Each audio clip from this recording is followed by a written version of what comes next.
కుంకుమ రంగులో కూడినవాడై శోణాంగ అంటాడు. కుంకుమ రంగులో కూడినవాడై విలాసిల్లుతూ ఉన్నాడు అనమాట.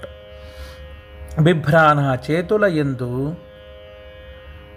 కల్హార అంటే లిల్లీ పువ్వును, అంబుజము, బీజాపూర అంటే దాడిమ్మ పండు, గద అంటే గద, దంతము అంటే ఆయన ఏకదంతము, ఇక్షుచాపము ఇక్షువుతో కూడిన బాణము అంటే చెరుకుతో చేసిన బాణము,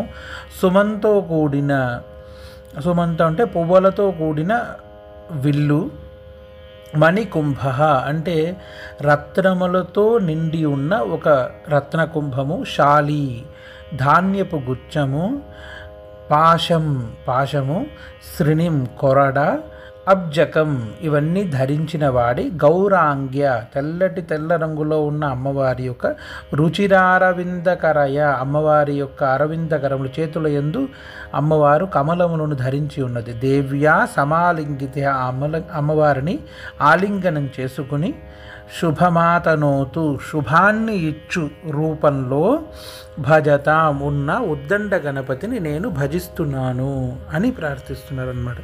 ఇది ఉద్దండ గణపతి యొక్క విశేషం. ఈయన మంత్రం ఓం గం ఉద్దండ గణపతయే నమః అని ప్రార్థన.